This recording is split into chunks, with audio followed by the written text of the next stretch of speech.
बिस्मिल्लाहिर्रहमानिर्रहीम अस्सलामु अलैकुम वरहमतुल्लाहि वबरकातुहू। Welcome to lecture 1.3। जो नए हैं उनको बता दूं कि 1 का मतलब है कि चैप्टर नंबर 1 हम पढ़ रहे हैं जिसका नाम है द बायोलॉजी, और 3 का मतलब यहाँ पर है कि लेक्चर नंबर 3 है। So if you are watching this lecture directly, first you have to watch the previous lecture, then you will get to know where we are studying.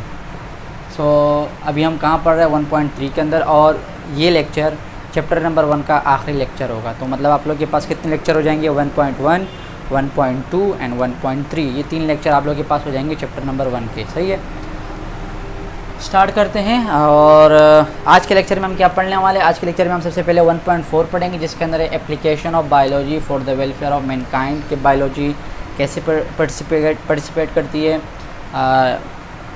फलाह बहबूद में इंसान के लिए। सही है, और कैसे फ़ायदेमंद साबित होती है बायोलॉजी, वो पढ़ेंगे। इसके बाद हम हाइड्रोपोनिक्स पढ़ेंगे और इसके बाद क्लोनिंग पढ़ेंगे। वो दोनों टॉपिक यहाँ थोड़े इसमें जो है शॉर्ट नोट आ सकता है या MCQs के हिसाब से अक्सर इसमें आ जाता है कि वैक्सीन क्या है, भाई रेडियोथेरेपी क्या है, कीमोथेरेपी क्या है, इसी तरह एंटीबायोटिक्स क्या है। तो आपने डेफिनेशन 1 नंबर के लिए भी आ सकती है, ये चीज़ आपने याद रखनी है। और इसके बाद वाले जो टॉपिक्स होंगे वो दोनों शॉर्ट नोट के लिए आप लोगों के पास इंपॉर्टेंट है। स्टार्ट करते हैं। बिस्मिल्लाहिर्रहमानिर्रहीम। यहाँ पर हमारे पास है application of biology for the welfare of Mankind, के बायोलॉजी ने कैसे इंसान की ज़िंदगी को आसान बनाया, कैसे मतलब डिजीज़ थी जो पहले क्योर नहीं हो सकती थी, अब बायोलॉजी की मदद से हम उसको क्योर कर सकते हैं, वो सारा हम इसके अंदर पढ़ेंगे। सही है, इससे पहले मैं बता चुका था बायोटेक्नोलॉजी वाला, वो भी ऑलमोस्ट ही है सेम। तो हम स्टार्ट करते हैं।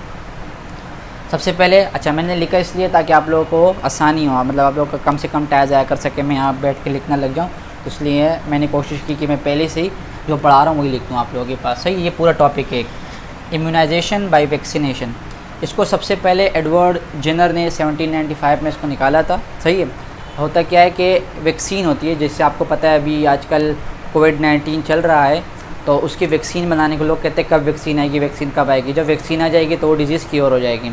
अब वैक्सीन होती क्या है? वैक्सीन वही ऑर्गेनिज़म होता है जो कि वो डिज़ीज़ कॉज करता है, लेकिन उसको जब लेबॉर्ट्री में इस तरह ग्रोथ कर मतलब उसकी करवाई जाती है कि उसकी जो डिज़ीज़ कॉजिंग एबिलिटी है उसको रिड्यूस किया जाता है, वो डिज़ीज़ कॉज फिर नहीं कर सकती।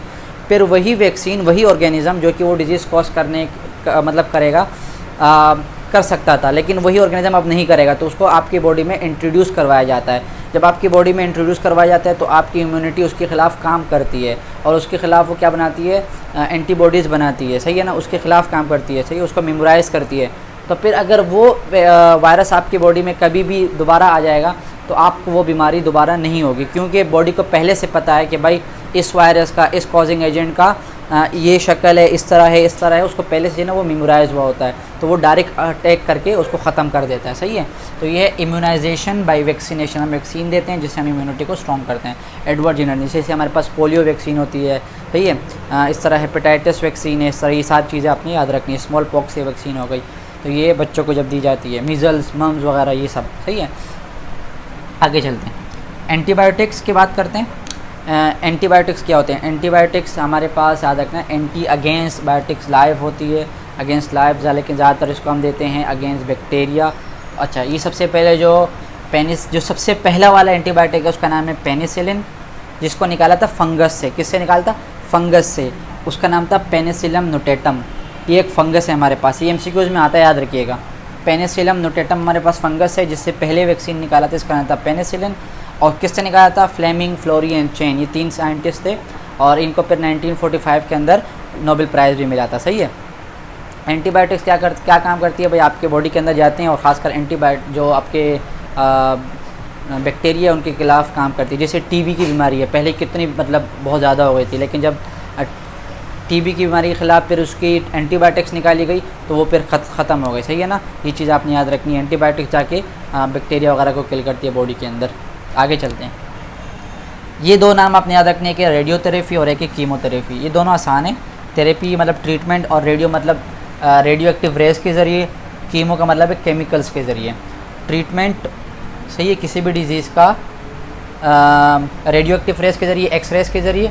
यहाँ इलेक्ट्रोमैग्नेटिक रेज जो है ना अभी तक हम इस्तेमाल नहीं कर सके क्योंकि वो ह्यूमन टिश्यूज़ के लिए हार्मफुल होती है, तो एक्सरेज वगैरह हम इस्तेमाल करते हैं। और वो जैसे कैंसर होता है, ट्यूमर होता है, उसको कट करने के काम आते हैं, उन सेल्स को ख़त्म करने के काम आते हैं, तो वहाँ पर हम रेडियोथेरेपी यूज़ करते हैं।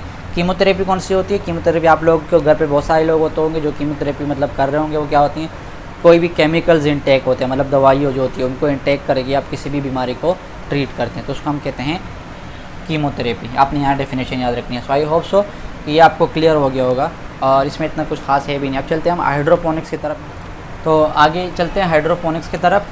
हाइड्रोपोनिक्स का आपने ये चीज़ याद रखनी है, उसके डेफिनेशन याद रखनी है और उसके एडवांटेजेस। सवाल इस तरह आते हैं, शॉर्ट नोट लिखना है, नोट लिखना है, तो आपने उसके डेफिनेशन याद लिख देनी है। उसके बाद आपने एडवांटेज ऑफ हाइड्रोपोनिक्स हेडिंग डाल के उसके 4-5 एडवांटेजेस लिखने हैं। हाइड्रोपोनिक्स की बात करते हैं, उसको सिनोनिम होता है एक सॉइल लेस और वाटर कल्चर भी होता है, मतलब उसको हम मिट्टी के बगैर मतलब प्लांट को ग्रोथ करवाते हैं। कैसे करवाते हैं? अच्छा, ये साइंस है जिसमें हम प्लांट्स को ग्रोथ करवाते हैं एरेडेड सॉल्यूशन में। एरेडेड सॉल्यूशन क्या होता है कि जो हमारे पास लिक्विड है, वाटर है, उसके अंदर हम जो मिनरल्स रिक्वायर्ड होते हैं हमें प्लांट की ग्रोथ के लिए, माइक्रो न्यूट्रिएंट्स जो होते हैं उसको हम डाल लेते हैं। तो प्लांट की जो ज़रूरत होती है उसको हम वाटर में ही पूरा कर देते हैं, सॉइल वगैरह को हम हटा देते हैं। जाहिर सी बात है, सॉइल से उसको क्या मिल रहा है? पानी मिल रहा है और जितने भी न्यूट्रिएंट्स है वो मिल रहा है, तो वो हम पानी के अंदर डाल लेते हैं, उसके लिए हम आसानी पैदा कर देते हैं। और इसके फिर कुछ फ़ायदे हैं। फ़ायदे इसके कुछ इस तरह है कि पहला फ़ायदा ये होता है कि जितने भी वीड्स होते हैं और जितने भी सॉइल मतलब बोर्न डिजीज़ होती है, जो कि मिट्टी की वजह से जो डिजीज़ होती है प्लांट को, या फिर वीड्स वो प्लांट होते हैं जिनकी हमें रिक्वायरमेंट नहीं होती, अनवांटेड प्लांट जो होते हैं, तो उनकी डिजीज़ से ना फिर ये हाइड्रोपोनिक्स के जो हम प्लांट्स ग्रोथ करवाते हैं वो फिर बच जाते हैं। जाहिर सी बात है, हमें न सॉइल है तो न डिजीज़ होगी, सॉइल बोर्न जो डिजीज़ होती है। अच्छा, इसके अलावा दूसरा फ़ायदा ये है कि एरिया बहुत कम घेरता है ये, सही है ना। अब उसके लिए आप ऐसे मिट्टी में करोगे तो बहुत एरिया घेरता है, लेकिन यहाँ पर एरिया भी बहुत कम रिक्वायर्ड होता है। तीसरी, जो क्रॉप प्लांट है जो ग़िज़ा के लिए हम इस्तेमाल करते हैं, उनको हम उस इलाकों में भी ग्रो करवा सकते हैं जहाँ पर वो पहले नहीं होते थे, क्योंकि मिट्टी में वो न्यूट्रिएंट्स नहीं होते, वो रिक्वायरमेंट जो उनको रिक्वायर्ड होती है प्लांट को वो उस सॉइल में नहीं मिलते, तो हम क्या करते हैं? पानी में ही डाल लेते हैं, हमें पहले से हमें पता चल जाता है। तो इसका एक और फ़ायदा ये भी है कि इससे हमें पता चल जाता है कि भाई प्लांट को कौन से माइक्रो न्यूट्रिएंट्स या कौन से जो माइक्रो न्यूट्रिएंट्स है वो कौन से चाहिए। तो जैसे हमें वो पता चलेगा, हम वो माइक्रो न्यूट्रिएंट्स ला के उसके अंदर डाल लेंगे, जो पानी है उसके अंदर डालेंगे और उसको जितनी भी ज़रूरत है वो पूरी हो जाएगी। अब वो क्या करेगा? ग्रो करने लग जाएगा। सही है। तो ये कुछ फ़ायदे हो गए, कुछ डेफिनेशन हो गई हाइड्रोपोनिक्स के, आप लोगों ने याद रखने हैं। इसका हम चलते हैं क्लोनिंग की तरफ, आगे बढ़ते हैं। क्लोनिंग की बात करते हैं। क्लोनिंग हमारे पास क्या है कि हम एग्जैक्ट डुप्लीकेट कॉपी बनाते हैं उसके पेरेंट जैसे, सही है ना। जैसे पेरेंट है वैसे बिल्कुल एग्जैक्ट डुप्लीकेट कॉपी बनाएंगे। आर्टिफिशियल क्लोनिंग भी होती है और नेचुरल क्लोनिंग भी होती है। नेचुरल क्लोनिंग प्लांट एनिमल में दोनों में होती है, सही है ना। जैसे रीजनरेशन है, एसेक्सुअल रिप्रोडक्शन प्लांट एनिमल्स के अंदर है, ये सारी क्या है? क्लोनिंग का प्रोसेस है, सही है। और क्लोनिंग की बात की जाए आर्टिफिशियल, तो आर्टिफिशियल तौर पर हम क्या करते हैं? आर्टिफिशियल के तौर पर भी हम क्लोनिंग कर सकते हैं, कॉपी की बिल्कुल एग्जैक्ट कॉपी बना सकते हैं। सेल की कॉपी बना सकते हैं हम, अगर एक सेल से दूसरा सेल, दूसरे सेल से तीसरा सेल, इस तरह हम पूरा टिश्यू बना सकते हैं। पूरे टिश्यू से हम पूरा ऑर्गेन बना सकते हैं, लिवर, पेनक्रियाज, ये सारे ऑर्गेन इससे पॉसिबल है कि आप क्लोनिंग के ज़रिए बना सको। 1997 के अंदर साइंटिस्ट इतने हद तक पहुंच गए थे कि उन्होंने एक सेल तो छोड़े, एक ऑर्गेन तो छोड़े, एक ऑर्गेन सिस्टम तो छोड़े, उन्होंने पूरी शिप बनाई थी। कौन सी शिप थी वो? डॉली शिप, सही है। उन्होंने 1997 के अंदर इसको बनाया था, किसके ज़रिए? क्लोनिंग के ज़रिए। अच्छा, क्लोनिंग के प्रोसेस में कुछ फिर एडवांटेजेस भी है, कुछ फिर डिसएडवांटेजेस भी है। एडवांटेजेस की बात की जाए तो इससे आप बहुत सारी डिजीज़ को आप ट्रीट कर सकते हैं, सही है ना। इससे आप इंसुलिन, हार्मोन्स, ये जो इंटरफेरोन्स वगैरह, इसकी प्रोडक्शन आप बढ़ा सकते हैं। इससे आप पूरा ऑर्गेन भी बना सकते हैं, हार्ट वगैरह, सही है। डिसएडवांटेजेस में ये होता है कि अगर आप कोई प्लांट वगैरह बनाएंगे, अच्छा एक और फ़ायदे भी है, एडवांटेजेस और बता दूं कि आप जो वेजिटेबल्स वगैरह हैं उनकी ग्रोथ भी बढ़ा सकते हैं। डिसएडवांटेजेस की बात की जाए तो जो आप प्लांट वगैरह बनाएंगे वो सेक्सुअल रिप्रोडक्शन नहीं कर सकेंगे। दूसरा ये कि कुछ मुल्कों में मतलब क्लोनिंग बंद है। आप क्लोनिंग के ज़रिए, अभी मैंने क्या बोला, आप डॉली शिप पूरी बना सकते हो। इसका मतलब है कि आप पूरे ह्यूमन भी बना सकते हैं। तो आप किसी भी ह्यूमन के क्लोन करना आपको जो है इलीगल है, तो इसलिए क्लोनिंग का प्रोसेस वहाँ पर बैंड है हर जगह तकरीबन। सिर्फ जो ऑर्गेन वगैरह है या फिर किसी हार्मोन्स की है, इंसुलिन की है, पहले इंसुलिन बहुत मुश्किल से मिलता था, अब इंसुलिन जो है ना इंजेक्शन आप लगाते, इतने सारे इंजेक्शन होते हैं तो वो आसान हो गया। तो ये क्लोनिंग का पूरा प्रोसेस है, शॉर्ट नोट पे आता है। आपने सिर्फ डेफिनेशन लिखनी है कि भाई डुप्लीकेट कॉपी होती है जेनेटिक मटेरियल की, जो कि बिल्कुल एग्जैक्टली सेम होती है जैसे उसका पेरेंट होता है। एडवांटेजेस में आपने 3-4 एडवांटेजेस लिखने हैं और फिर डिसएडवांटेज में 1-2 डिसएडवांटेजेस लिख दीजिएगा। And this is the question जो आपके यहाँ पर एंड होता है। और आपको समझने के लिए भी इतना ही काफ़ी है अभी के लिए, इस लेवल तक के लिए, कि क्लोनिंग इसका जो प्रोसेस होता है, कैसे मेथड होता है, कैसे हम क्लोनिंग करते हैं। अगर वो फिर आगे आएगा तो मैं आपको इंशाल्लाह वो बता दूंगा। अभी के लिए चैप्टर 1 के हिसाब से आपको सिर्फ इतना ही पता होना चाहिए और इतना ही आएगा चैप्टर 1 के हिसाब से, सही है। तो अभी तक के लिए इतना ही कंप्लीट है एंड आई होप सो कि आपको 1.3 जो लेक्चर है वो समझ में आ गया। इस चैप्टर में और कुछ इतना ख़ास इंपॉर्टेंट नहीं है। इन्वायरमेंट वगैरह कैसे मतलब प्रोटेक्ट कर सकते हैं, कंजर्व कैसे कर सकते हैं, वो सब चीज़ें इतनी इंपॉर्टेंट नहीं है, ना इसके अंदर अभी इतना कुछ ख़ास आगे रहता है। तो 1.3 में आकर हमने जो चैप्टर है चैप्टर नंबर 1 वो हमारे पास यहाँ कंप्लीट होता है। एंड आई होप सो कि आपको चैप्टर नंबर 1 पूरे समझ में आ गया होगा। अगर नहीं आया तो आप गो थ्रू एक में तो आप फिर से करें। 1.1 है हमारे पास, 1.2 है and then 1.3। And I am again saying that please share this video with दोस्त who can not afford coaching. जिसको भी रिक्वायरमेंट हो, जो फर्स्ट ईयर में पढ़ रहे हैं, जिनको बायोलॉजी जो मेडिकल लिए हुए हैं, मेडिकल लिया हुआ है, तो उनको आप ये वीडियो फॉरवर्ड कर दें कि भाई इससे आपको हेल्प मिल सकती है। इंशाल्लाह फिर आप लोगों से मिलते हैं चैप्टर नंबर 2 में।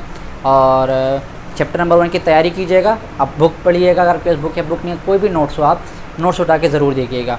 सिर्फ लेक्चर पर इन्हिसार नहीं कीजिएगा, बुक या नोट जो अपनी बुक रीडिंग है इसको जो है इसको डेवलप करें इंटरेस्ट को, कि आप बुक पढ़ सकें, सही है। तो मिलते हैं फिर आपसे अगली वीडियो में, तब तक के लिए अपना बहुत सारा ख्याल रखिएगा एंड दुआ में याद रखिएगा। अल्लाह हाफ़िज़।